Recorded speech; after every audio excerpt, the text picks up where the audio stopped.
deep sa ating buhay. But achieving our goal, kapatid, ang hinihingi po niyan ay, kapatid, how willing are we to absorb the heat? Kasi po, naka-acro tayo ng dare.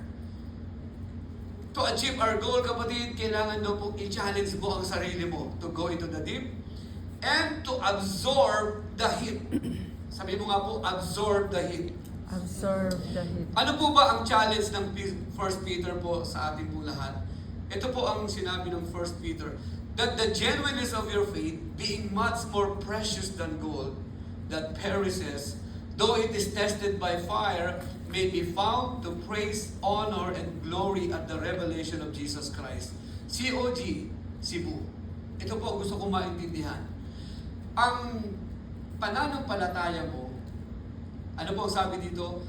Your faith and my faith, ano man ang ating tinatayuan sa salita ng Diyos, ito po ang kailangan maunawaan ko at maunawaan mo.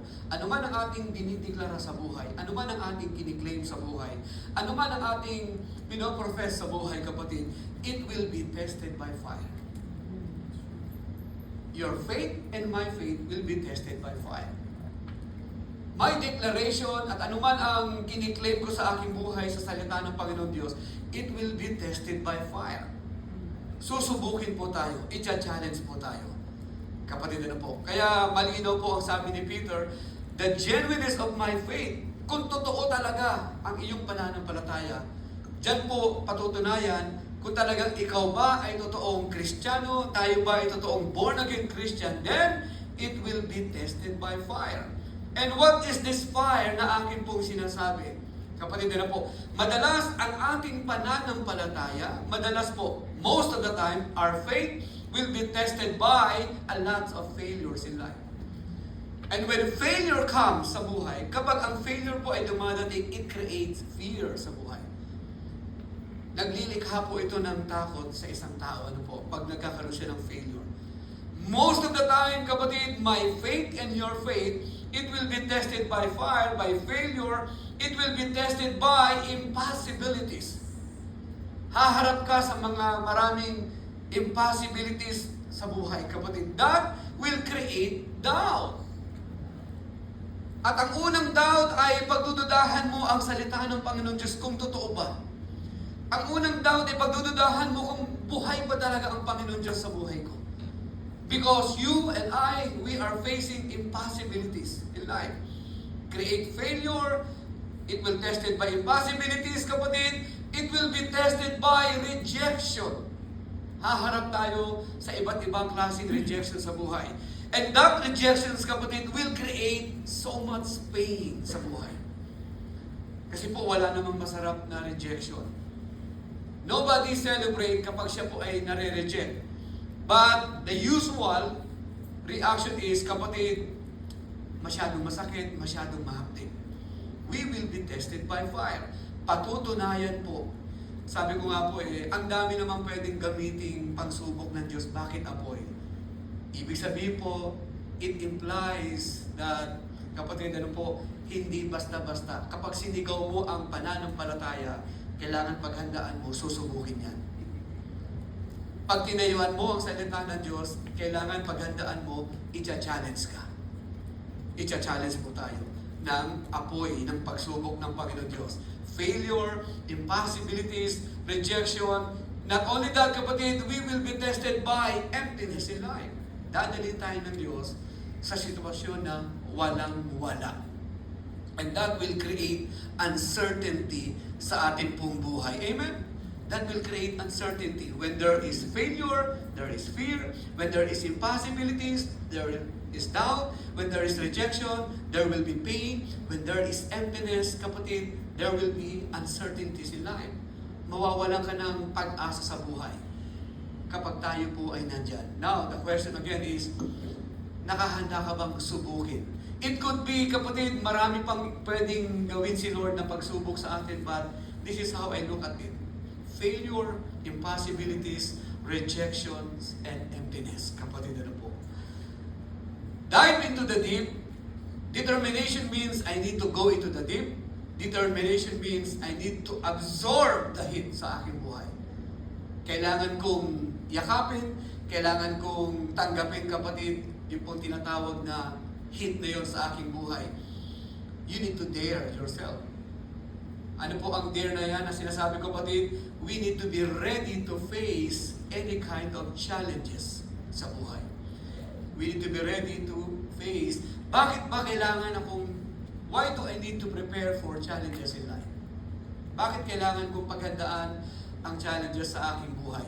Because challenges, kapatid, dahil anumang challenges na darating sa aking buhay, kapatid, it will bring changes in my life. Any challenges na darating sa buhay ng tao, it brings changes. Talagang nagdadala po yan ng pagbabago sa buhay niya.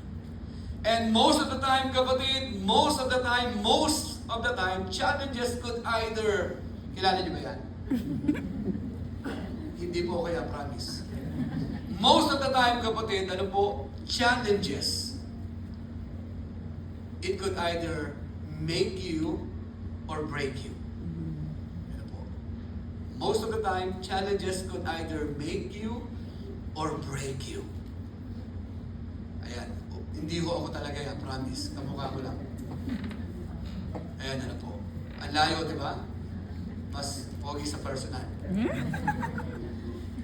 It could either make me or break me. It could either make you. Pag sinabi ko pong make or break, kapatid, ang challenges, it could either make me strong or weak. It could either make me strong or weak. When there is challenges, it could either make me strong or weak. Kasi it brings changes. Dalawa lang naman yan eh. It could either positive or negative. It could either make me better or bitter or worse. Diba? After the challenges, it could either make me better or bitter or worse person. It could either make me or break me sa buhay. Challenges could either make you or make me committed or complacent. Minsan dahil sa challenges, ayaw ka na, lalaylo ka na, titigil ka na, mag-iiba ka na ng ruta. The worst is, you will go back to your old self. Babalik tayo sa ating dating buhay. Make me strong or weak. Taas nga po kamay ng dumaan na sa challenges sa buhay. I believe all of us. Taas nga po kamay ng dumaan na sa challenges. Diba? How will you evaluate yourself now? Ikaw ba ay naging mas malakas o naging mahina? Ikaw ba ay naging mas committed or naging complacent sa buhay? It could either make us humble or proud. Ayan, ano po.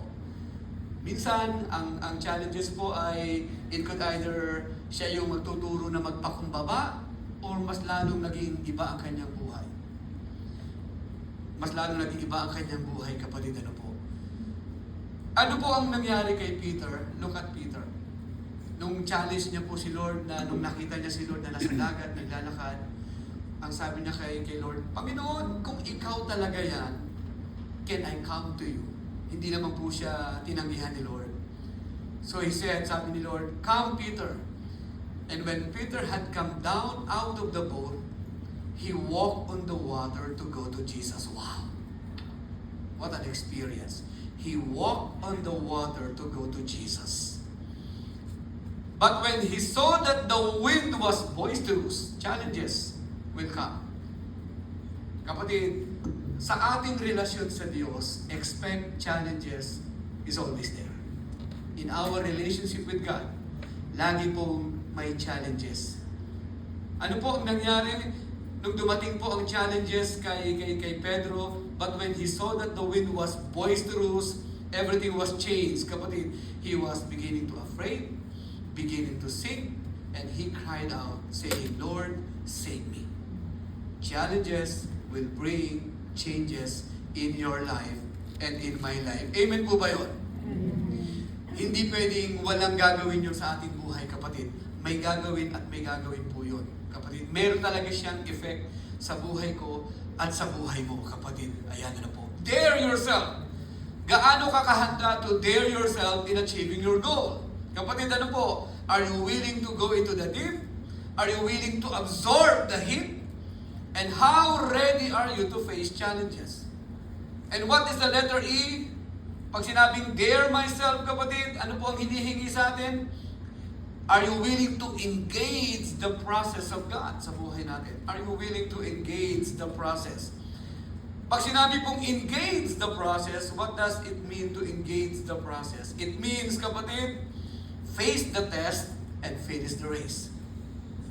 Pag sinabi mong engage the process, haharapin mo ang pagsubok at tatapusin mo ang takbuhin sa buhay mo. Wow! Haharapin ko ang pagsubok at tatapusin ko ang takbuhin sa aking buhay. 1 Corinthians 9:24 talks about an athlete. Do you know, sabi po, that those who run in a race, all run, but one receives the prize. Run in such a way that you may obtain it. And everyone who competes for the prize is temperate in all things. Now, they do it to obtain a perishable crown, but we for an imperishable crown. Gusto ko lang pong bigyan din yung salitang temperate. Sabi mo nga po, temperate. Temporary. Yan. Ang sino man daw pong tumatakbo, kailangan daw po, he or she is temperate in all things. Ang original word po niyan, the Greek word of that is ekratenomai. Ayan na po. Ekratenomai. Meaning to say, ano po ibig sabihin ng ekratenomai, kapatid? To exercise self-control. To exercise self-discipline. To be temperate, kapatid. Ayan. Tayo pong mga nasa takbuhin at binigyan ng takbuhin ng Diyos, kapatid, we need to exercise self-control. Kapatid, sa lahat ng bagay. We need to exercise self-discipline sa lahat ng bagay. Kapatid, we need to be temperate.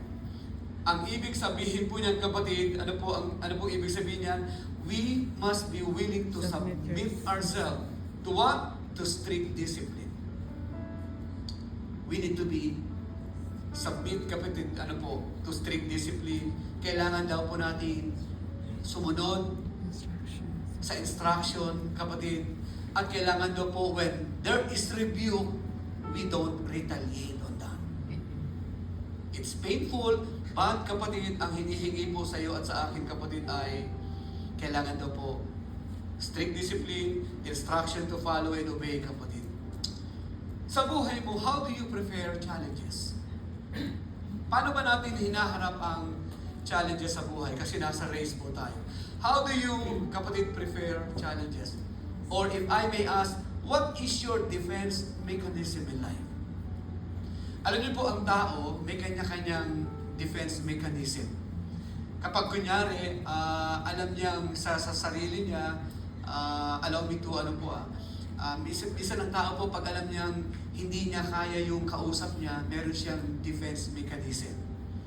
Minsan, ang tao, dadaanin niya sa mataas yung tono pag nagsasalita.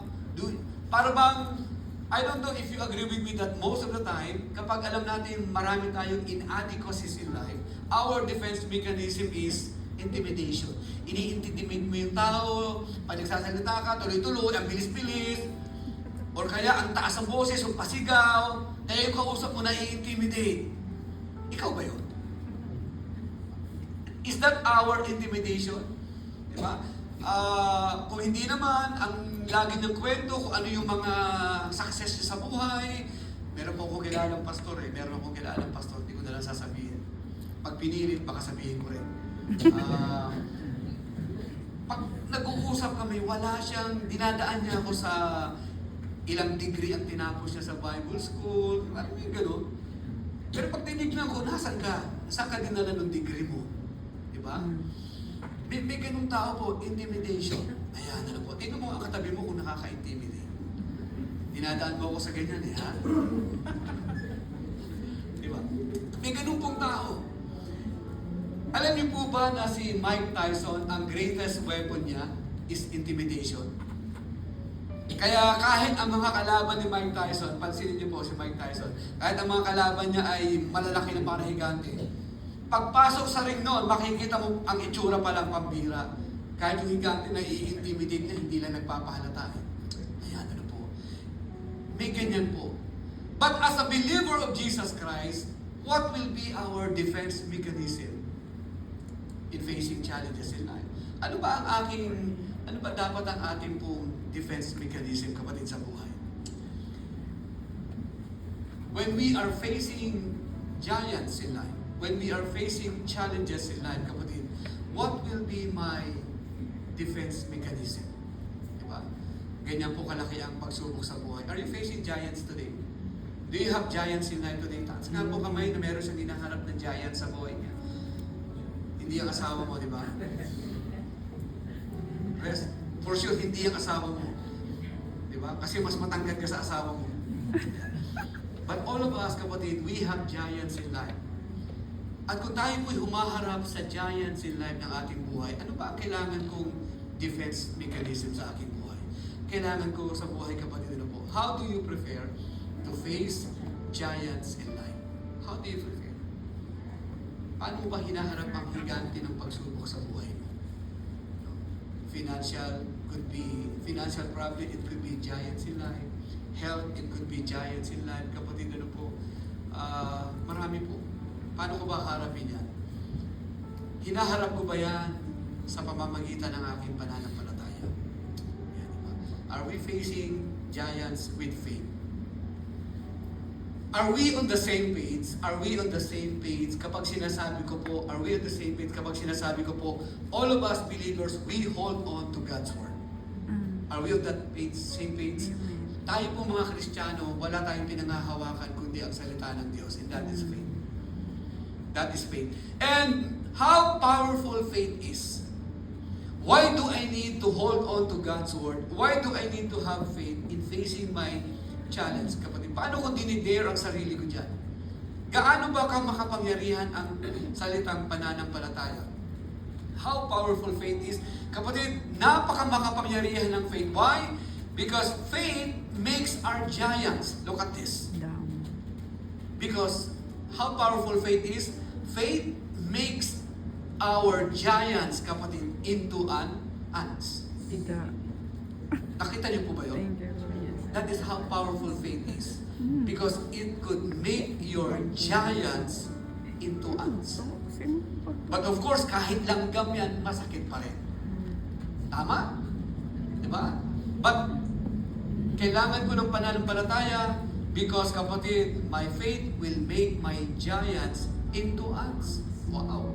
Ano po ang ibig sabihin sa ants, kapatid? Ano po? It will make my giants challenges in life, kapatid, affordable. Why? Bakit kaya ko siya? Because I have a partner in life. And who is my partner sa buhay, kapatid? Ang sabi ng Philippians, I can do all things, I can face all the trials through Jesus Christ. Kaya napakahalaga na ang partner ng tao sa buhay niya, aside sa asawa niya o kasino man, kapatid, kailangan ang partner niya sa buhay, ang Panginoong Diyos sa buhay niya. Kasi we can do all things through Christ. Apart from the Lord, we are nothing. We are nothing. It makes my giants affordable. Wow. Not only that, kapatid, it makes my giant, kapatid, what? Negotiable. Kaya-kayang i-negotiate. Why? All we have to do is ask. Kaya po, tinanong ko po kayo kanina, are we on the same page that all of us, we are hold on to God's Word? And what is the Word of God? Pag sinabing, just ask. Ang kailangan ko lang pag humaharap ako sa problema, ask God, and it will be given to me. Seek God, and I will find. Knock, and the door will be open for me. The door will be open for you. Amen? Ang kailangan mo lang daw ay magtanong. The problem is, hindi ka kasi nagtatanong sa Diyos. Maybe that's the problem. You are not asking God. You are not asking God. Or, baka you are not seeking God. Or, if you are seeking God, you are not seeking the face of God, but you are seeking the hands of God. Kung ano ang ibibigay ng Diyos. Or maybe you are not knocking the heart of God. Kumakato ka ba sa Diyos? Ask. Wow. Negotiable, kapatid. Affordable, negotiable, kapatid. Ano po ang letter T? Tolerable. Kayang-kaya ko. Gaano man kabigat, kapatid, kayang-kaya natin dalhin. Why? because grace is sufficient. Ano po ang sabi ng Corinthians kay Paul? And he said to me, my grace is sufficient for you, for my strength is made perfect in weakness.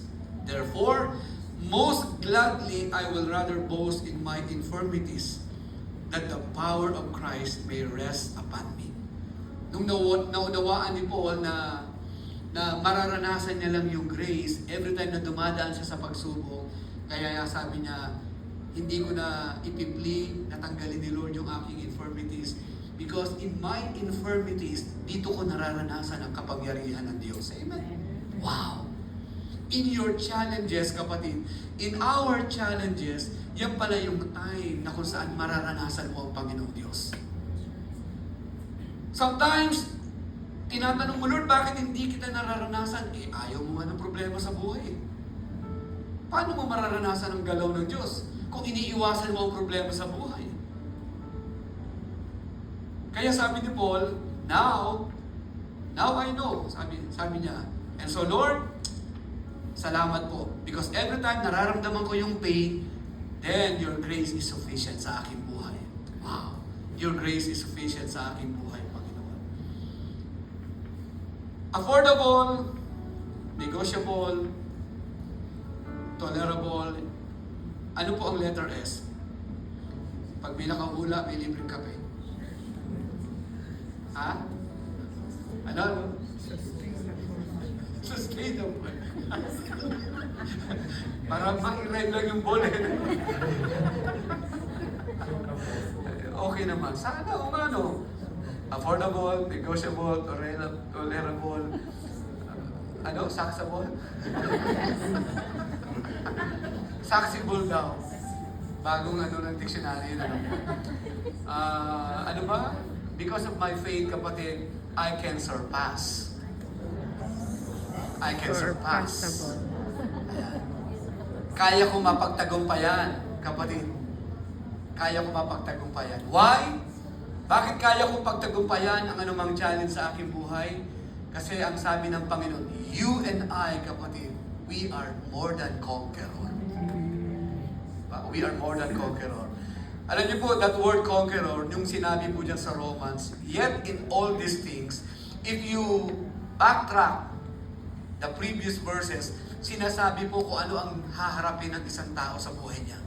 But in all of that, kapatid, ang sabi ng Panginoon Diyos, you and I, we are more than conquerors. Amen? Amen. Tayo po ay mananagumpay sa mundong ito. Why?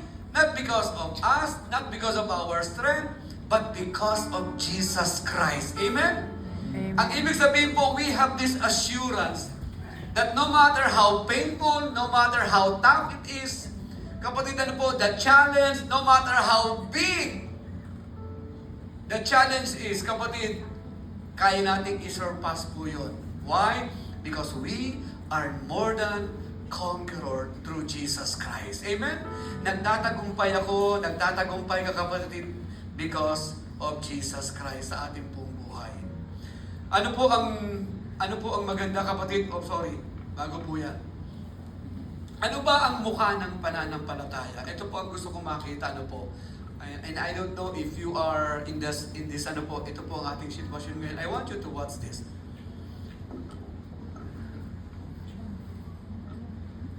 Grabe, no? Grabe siya ka-determinado.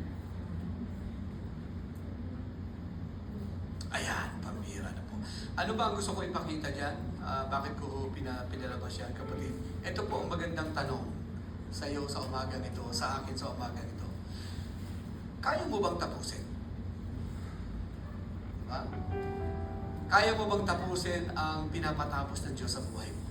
Kaya mo bang tapusin? Kaya mo pa ba? Ang tanong, kaya mo pa ba? Kaya mo pa ba? Or, gumagapang ka na ba? Hindi pa naman. Gumagapang ka na ba? Hindi pa naman. Pastor, malapit na. Baka bukas gumapang na. Kaya mo pa bang tapusin kung ano man ang pinapatapos ng Diyos? Kaya mo pa ba? Or gumagapang ka na ba, kapatid? Or nag-iisip ka na bang Huwag na. Umayaw na. Wow.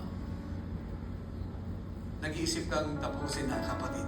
Faith makes our giants of challenges, no matter how big it is, into an ants. Why? Because of our Lord Jesus Christ. Amen. Amen po ba yun? Amen. Pwede ba tayong lahat ay tumayo? Sige po, palakpakan natin si Lord. Thank you, God. And today, habang tayo po ay sasamahan ng ating praise and worship,